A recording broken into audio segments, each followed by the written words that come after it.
Hey folks, Quill18 here. This is an epilogue to our Europa Universalis 3 game as England. People had requested an overview of the world map, so I'm going to do it from this screen because it allows us to see into areas that we don't normally have vision into. I won't be able to zoom in and out, but we will be able to pan around the map. So here's our main kingdom, the island of Great Britain and Ireland.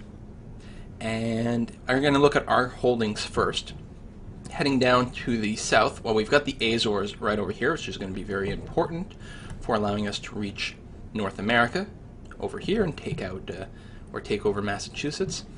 And then down over here we have British Mali. We've dug quite deeply into Africa. I think that should the game continue, wow, Castile's got this area too. Castile has been a monster powerhouse in this game. They've got all of this, excuse me, and more holdings in Africa. And in fact, if we pan over to the west, they've even got a little bit over here in South America. So if this game were to continue, a lot of it would really come down to Castile and myself. France remains a powerhouse in Europe, but maybe not so much going forward. Depends on how it does with getting its colonization up. Portugal is a non-entity, and not a whole lot to talk about down here. None of the sort of European nations have really colonized this aspect of Africa.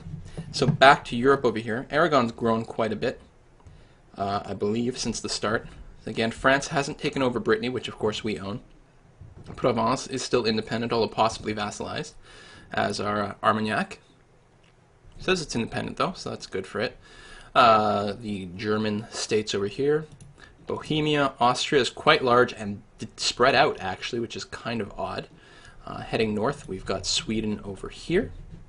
And we have a teeny tiny little Denmark as well. Castile's got some more land up here, unbelievable. Norway is split in two, so it has had a fairly unsuccessful war with Castile. In fact, I might be able to, should I continue, take Orkney from Norway, since they're a little bit weakened apparently. Muscovy, Finland, Novgorod, the Teutonic Order, a little more Sweden down there. Lithuania is still quite huge, kind of oddly shaped, with Ryazan in the middle here. Poland, way down here on the Black Sea. Georgia, the Ottomans, they're a little oddly shaped. Castile's got some more land, unbelievable. And is that more here? No. And we've got a bunch of hordes, and then way over in the east, Korea. I'm actually not sure what the geography of the east looks like around this town. It feels like Korea's taken over a lot more than it should. Of course, this is the Korean peninsula sort of as is now. Everything from this line south is kind of where Korea is in real life. So I don't know if historically they had this or not. I have really no idea.